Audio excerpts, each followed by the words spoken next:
Hi, very glad to see you on the channel. Before you start listening to the story, write in the comments whether you like the voice on the video. 3 weeks. That's how long I'd been gone. My firm sent me out to the Seattle branch to oversee a messy transfer of accounts. And while I hated being away that long, Amanda convinced me it was the right call. "We'll be fine," she said, smiling from the porch. "Just get through it and come home." Coming home used to mean something. That familiar driveway, that oak door with the faint scratch at the base, even the flickering hallway light we kept forgetting to replace. It all gave me comfort.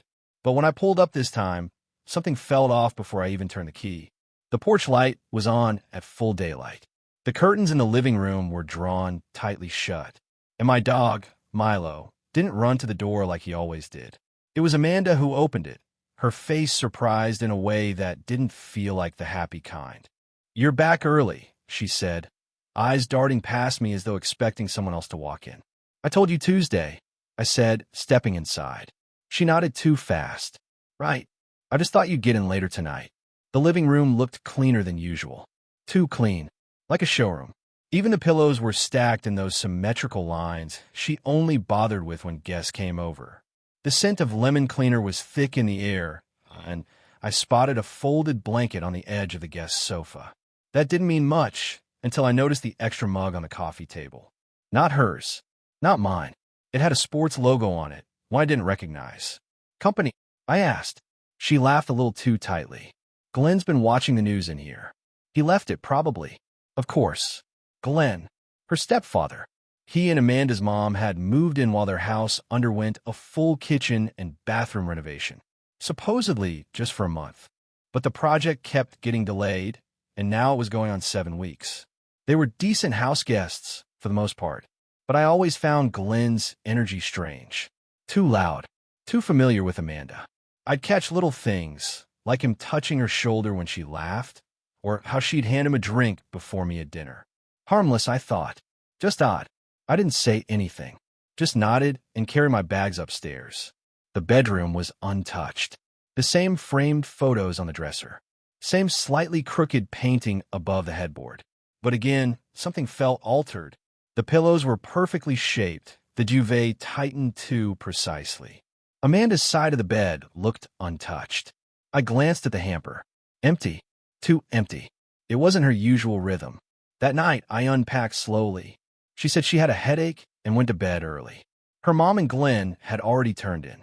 I stayed up in the home office, catching up on emails and trying to shake the strange weight settling in my chest. At one point, I stepped out to grab a charger I'd left in the hallway console. That's when I heard it. A soft creak. The sound of a door opening. I looked up.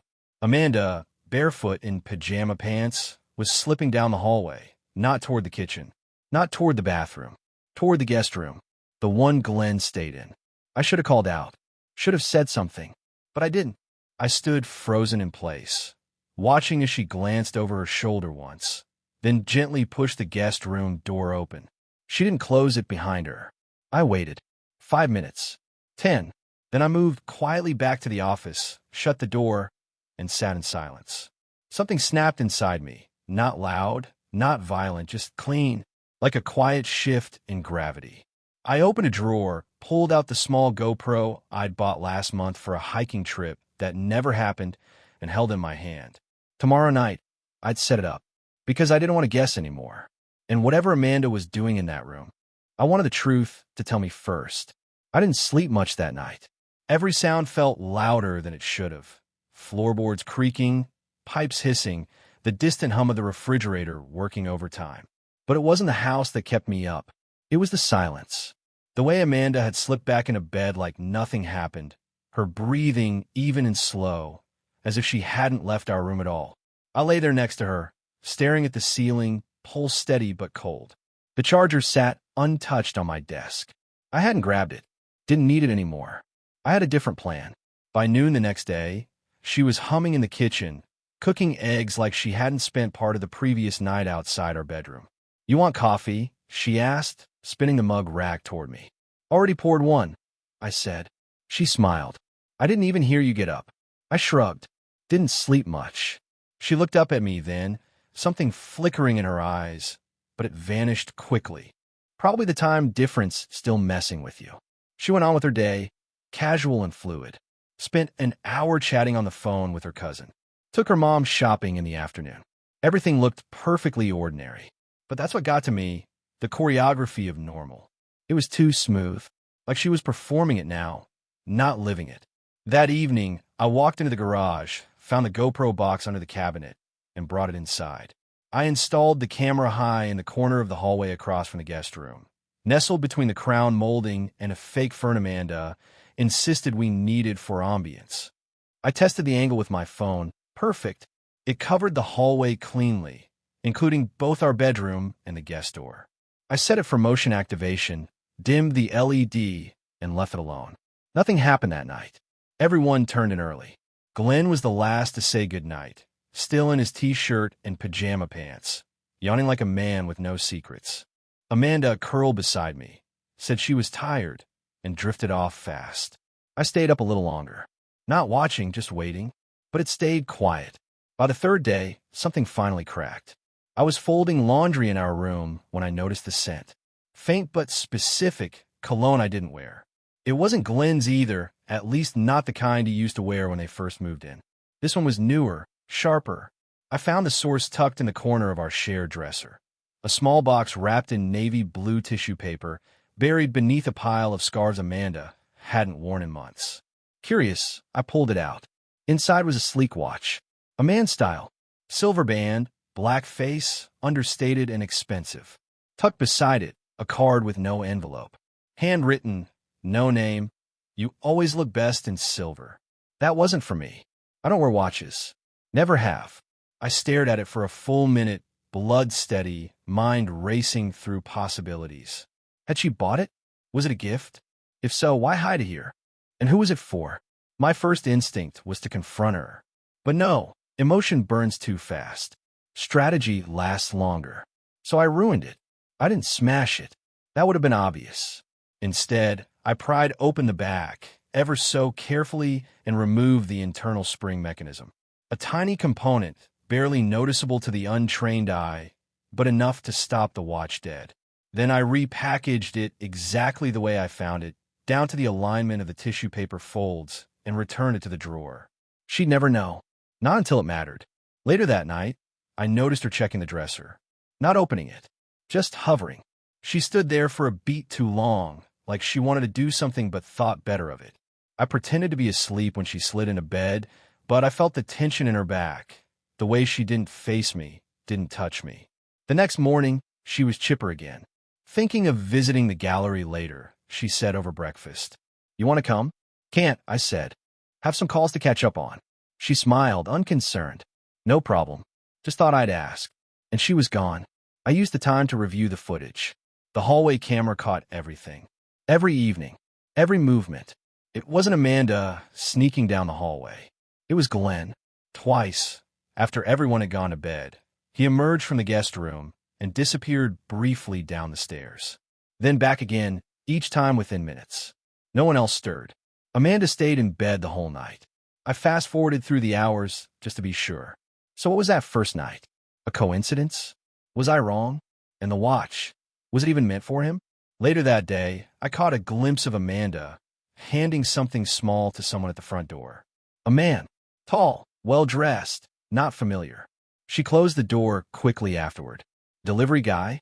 I asked. She nodded, too fast. Just a return. I didn't believe her, but I smiled anyway.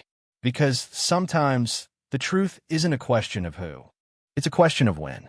And I was getting closer. The night after I found the watch, I started paying attention to the little spaces. Gaps in conversation. How Amanda held her phone a little closer when texting. How she laughed at something she wouldn't show me. Then said, just a meme, with a look that didn't match the tone. I started noticing patterns, especially after I spoiled the gift. She'd walk by the bedroom dresser and hesitate, just for a second, then move on like she was willing herself not to look. I kept waiting for her to bring it up, to say something about the watch. Nothing, which only made me more certain it wasn't for me. 2 days later, I found the box gone. She didn't even try to hide it somewhere else. Just removed it like it never existed. I pretended not to notice, though inside I smiled. She thought she was being careful. She didn't know I'd already opened it, already marked it. A dead watch has a way of telling time in other ways. That week, Amanda started bringing in the mail herself. Not every day, just often enough to notice. She never used to care about the mailbox. Sometimes I forget to check it for 2 days, and she wouldn't mention it. Now, she was always there before I could get to it. Once, I came home earlier than usual and saw her walking up the driveway with a small envelope pressed to her chest. I asked casually, "Anything for me?" She shook her head. "Just junk." Later, I went through the bin in the garage. Buried under crushed grocery ads and a torn catalog, I found the envelope, addressed in handwriting. No return address. Empty. But I wasn't angry. Not yet. I was interested. I wanted to see where this went.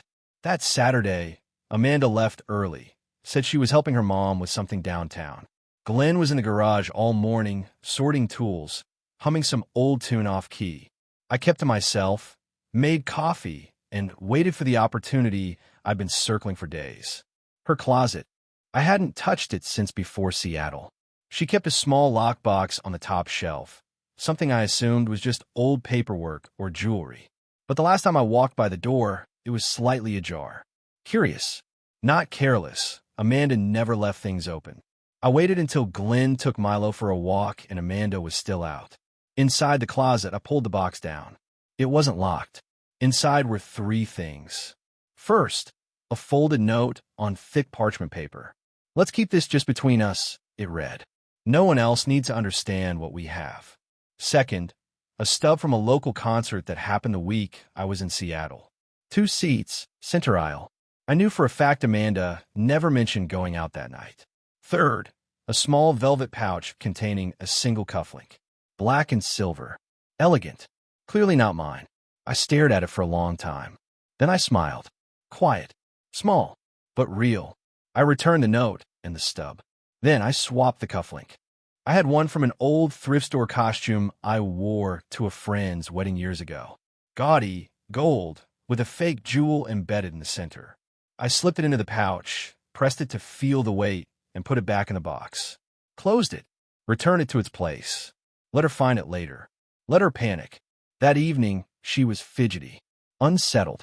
Not enough to be obvious, but different. She asked, "You sure you're feeling okay?"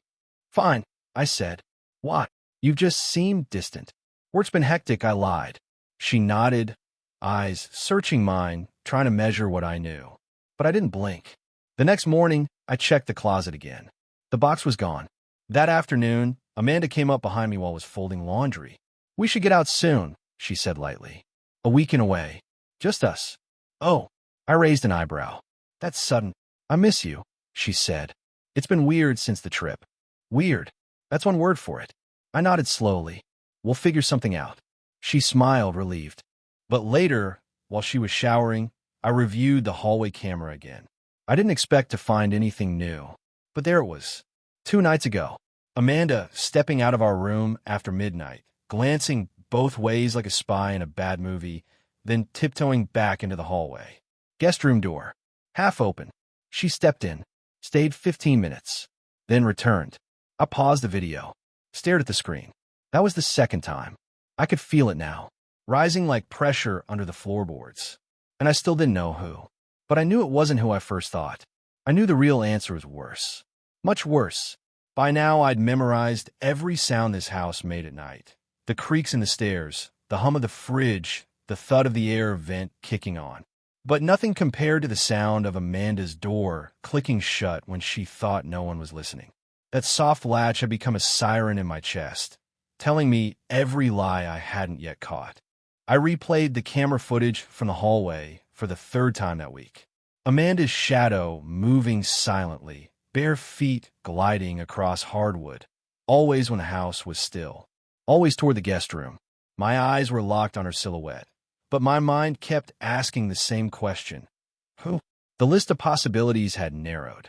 Glenn was still in the picture, but he hadn't been as active. If anything, he seemed more withdrawn lately. We barely exchanged words, and when we did, they were clipped short, polite without being friendly. I began to wonder if he knew I suspected something, if he was backing off, retreating into the background before I could catch him outright. Then came a curveball I didn't see coming. Amanda's co-worker, Jonah, dropped by on a Thursday afternoon. She claimed he was just swinging by to drop off a document she forgot at work. Innocent enough. But the second I opened the door, I noticed the tension. He froze, smiled too wide. Eyes flicked past me before resting on Amanda behind me. She smiled. One of those polite smiles people use when they're trying not to reveal too much.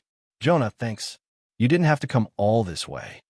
He handed her the manila envelope. Was already in the area, he said. She nodded. You remember my husband, Daniel? Jonah nodded quickly, extending a hand. Of course. His palm was sweaty. That stuck with me. After he left, I asked, you two seem close. Amanda shrugged. We've worked together for years. He looked nervous. She laughed. He always does. But her eyes didn't meet mine. That night, I checked the hallway footage. Nothing. Still, I didn't trust it. I needed something physical. Friday morning, while Amanda took Glenn to his physical therapy appointment, I went through her car. I'd never done that before. It felt invasive. Desperate. But desperate doesn't feel wrong when the ground keeps shifting under your feet. I found what I was looking for wedged between the seat and center console. A receipt. 2 drinks, 1 appetizer, billed to a restaurant I didn't recognize. Dated 3 days ago. Amanda hadn't gone out 3 days ago. I took the receipt inside, scanned it.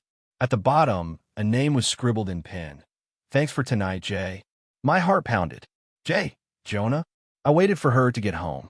I didn't say anything right away. Just watched her move around the kitchen, humming again.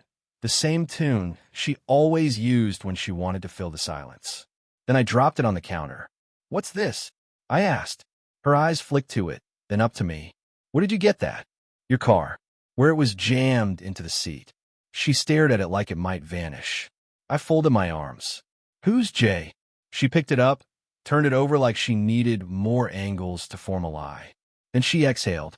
It's Jonah. But it wasn't anything shady. Then what was it?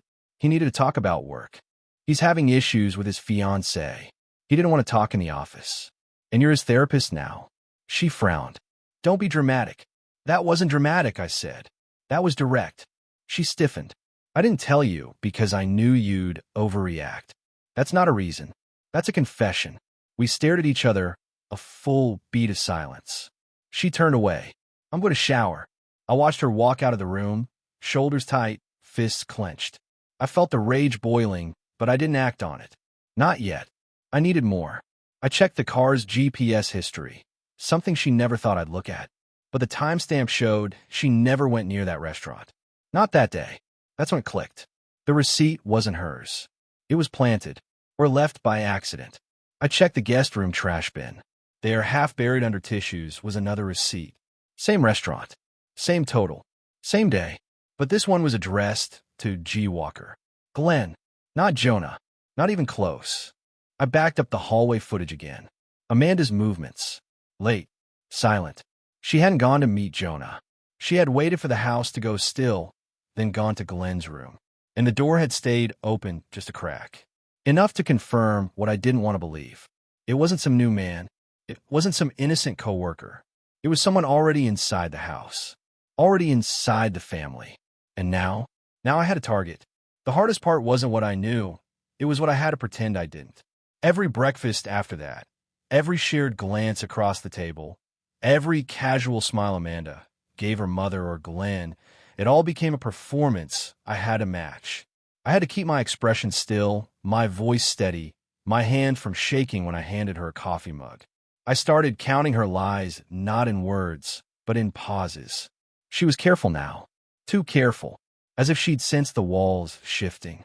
But she didn't know how much of the blueprint I'd already redrawn. Glenn acted like nothing had changed. Like he wasn't the center of something foul growing just beneath the surface. But I saw it. I watched the way he moved through the house. Confident. Comfortable. Too much so for a guest. He lingered in the kitchen just a second longer after Amanda left it. He stood in doorways instead of passing through. He offered to help her carry things that didn't need help. One morning, I told Amanda I had to leave for a client meeting.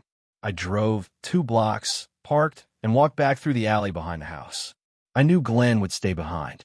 Amanda was off to the store with her mom. I needed time alone in that guest room. The bed was made, closet neat, drawers shut, except one, the nightstand on the left, slightly open, just enough to be inviting. I pulled it open and found a small bottle of cologne, a phone charger, and tucked underneath, a velvet drawstring pouch. Inside, the broken cufflink I had swapped. Not discarded. Kept. I turned it in my hand. Whoever the original recipient was, Glenn now had it. Unless he'd always had it. I checked the hallway footage again that night. There, like a ghost, Amanda slipped out of our bedroom just after midnight. Straight to the guest room. The door, once again, left half open. She wasn't rushing. She wasn't sneaking. She moved like this was routine. Like it had a rhythm she knew well. And then, something new. She didn't return for over 30 minutes. The camera didn't have audio, but I didn't need sound. Her body language said everything. The way she emerged slowly, eyes cast down, feet bare, robe tight around her. She looked behind her once, then turned off the hallway light herself. That was the moment I stopped pretending it might be anything else. But I still needed more. So I baited her. I told Amanda my boss wanted me out of town again, just for a night last minute. She played surprised, not disappointed. That's sudden, she said. You sure it can't be handled on a call? I wish, I replied. But it's face to face. She didn't protest. She didn't even suggest we spend time together before I left. I waited until dark, left the house with my bag, drove 3 blocks again, and walked back. Slipped through the side entrance quietly. In the office, I turned on the monitor hooked to the hallway cam. She wasn't in bed, not in the kitchen, not anywhere visible, until the door creaked open. She stepped into the hallway in silence, moving toward the guest room again. I hit record. My hands didn't tremble. My jaw was set. There was no doubt left to wrestle with. Only truth, and now proof. But that night, something changed. She didn't come back. Hours passed. At 3:12 a.m., she still hadn't returned to our bedroom. I didn't sleep. I stayed in the office chair, face lit by the low glow of the monitor, waiting. At sunrise, she slipped out of the guest room like nothing had happened. Her robe drawn, hair pulled back, face neutral. She walked straight to the bathroom, as if that erased the hours before it. That morning, I acted like I'd just gotten home. She greeted me with a yawn and a kiss on the cheek. How was the meeting? She asked. I looked her dead in the eyes. Productive, I said. Long night. She nodded. You look tired. Didn't sleep much. You should lie down. I think I will. She turned and walked into the kitchen. And for the first time, I didn't wonder if she felt guilty. I knew she didn't, because guilt would have shown. And she was empty. All performance. All script. But not for much longer. The next 2 days were silent warfare. Amanda went about her routines like everything was perfect, smiling, humming, tapping at her phone like she didn't have a mountain of secrets piling up behind her eyes. Glenn, ever the harmless guest, spent his time pretending to be helpful, fixing things that didn't need fixing, whistling under his breath as if he wasn't circling like a vulture inside my home. I responded with patience. Calm. I answered every lie with a nod, every half-truth with a smile. But inside, I wasn't just done, I was calculating. I stopped recording hallway footage. I didn't need it anymore. I already had the date, the time, the movement. Now I needed the scene. One shot. A perfect capture of truth, unfiltered and undeniable. So I moved the GoPro, not to the hallway, to the guest room, tucked into a vent grill near the ceiling, angled just right, audio active, motion triggered. Amanda wouldn't know. Glenn wouldn't care. They'd grown too confident, too practiced. But before I caught them, I had to act like I hadn't. On Wednesday night, I made a point to go to bed early. Amanda smiled as she brushed her teeth, then slipped into bed beside me, scrolling her phone. I watched her from the corner of my eye. She tapped out a message with fast, silent fingers. Screen tilted slightly away. Her face didn't flinch. She thought I was asleep already. I wasn't. The next morning, I left my phone unlocked on the kitchen counter while I stepped out to the garage. Just for a few minutes. Long enough. When I returned, Amanda was pouring coffee and didn't ask why I'd left it open. She didn't need to, because I'd planted the message she was looking for. A fake email from my regional supervisor, confirming an overnight conference for the coming Friday. Out of town. Mandatory. Amanda didn't mention it, but her energy shifted. She spent the next 2 days planning her wardrobe, smiling to herself when she thought I wasn't watching. She cooked more than usual. She even offered to help me pack, which she never did. I declined politely. It's just a quick overnight. No need.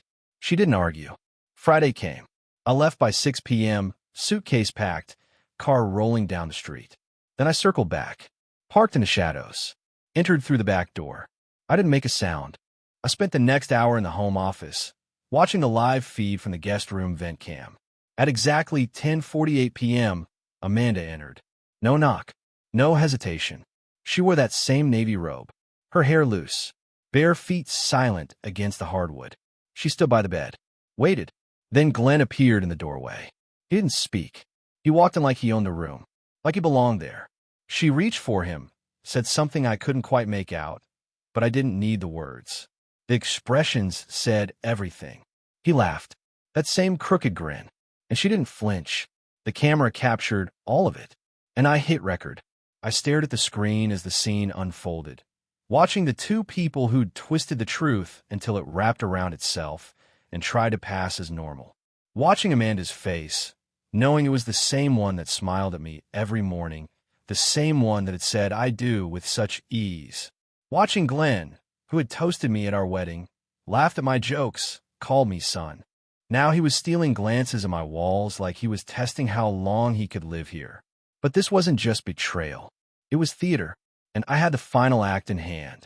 At exactly midnight, Amanda stood, adjusted her robe, and quietly left the room. Glenn followed 5 minutes later. The camera went still, and I downloaded everything. Twice. I didn't feel sick. I didn't feel sad. I felt ready, because now it wasn't suspicion. It wasn't guessing. It was truth.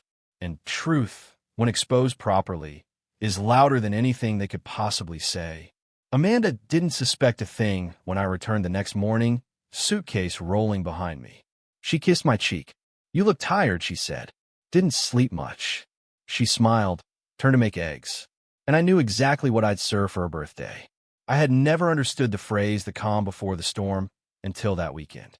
Amanda's birthday loomed like a wave just offshore, visible but silent, promising impact. She was electric in those days leading up to it, beaming at everyone, floating through the house like nothing could touch her.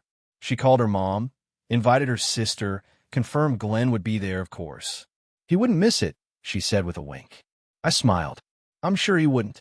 On Thursday, she pulled me aside in the living room while Glenn was outside washing his car. "You're not planning anything crazy, right?" I played dumb. "What do you mean?" She laughed. "You've been so quiet. It's sweet, but I don't need a big show." I held her gaze just long enough. "No surprises. Just something simple." She kissed me on the cheek. "That's all I want." I nodded, heart pounding beneath the still surface. Because that's exactly what she'd get. Something simple. Something unforgettable. But first I had to see it. Not on a screen. Not through a lens. I needed to feel the temperature of the betrayal. See it breathe. Friday night gave me the opening. Amanda claimed she had a headache and went to bed early. Glenn excused himself 15 minutes later, yawning dramatically and carrying a glass of water toward the hallway. I waited, counted the minutes. Then I moved. I crept down the hall, careful with each step. I already knew how the floors shifted under pressure, knew which parts moaned and which parts whispered. When I reached the guest room, the door was, like always, left just barely open.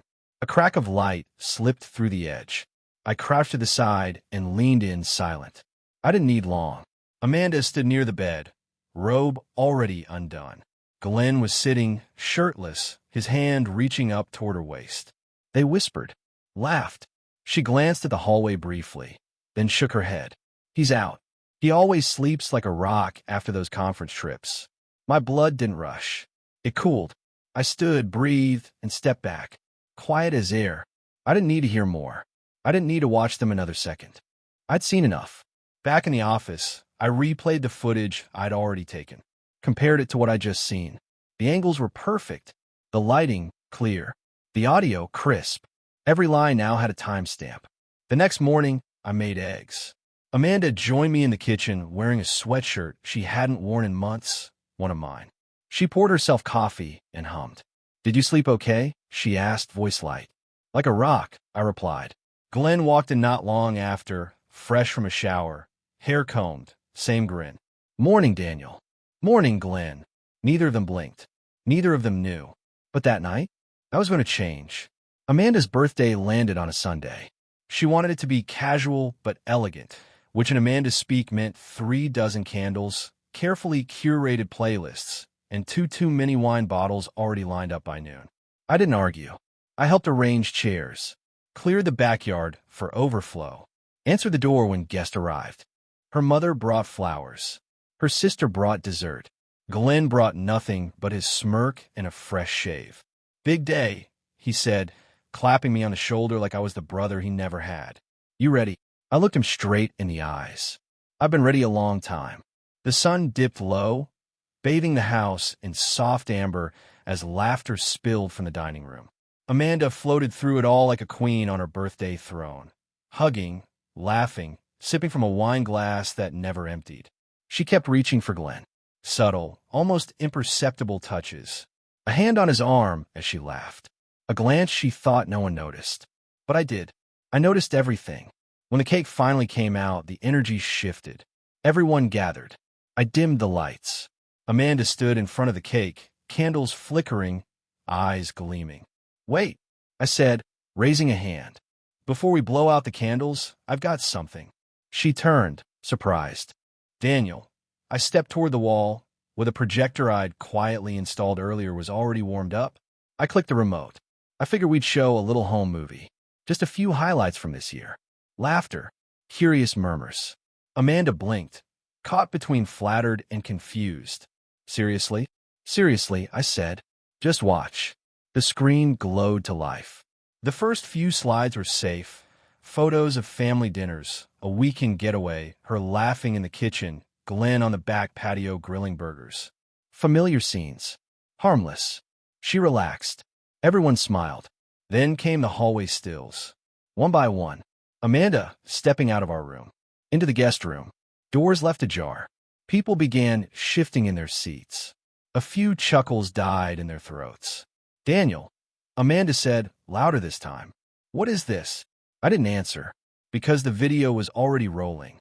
Audio crackled to life. Amanda's voice, soft but clear. "He's out. He always sleeps like a rock after those conference trips." Glenn's voice followed. "Then we've got time." Then came the visuals. Amanda. Glenn. The guest room door wide open. A gasp from the table. Amanda froze. Glenn paled. Her mother covered her mouth. Silence fell like a hammer. Then a thud. Amanda's mom collapsing onto the sofa, eyes wide, unconscious. Someone shouted. Amanda reached for her. Glenn stood up, stammering. "What? Daniel, what the hell is this?" Amanda turned, her face stricken. "Turn it off." But I didn't move. I waited for the final clip to play.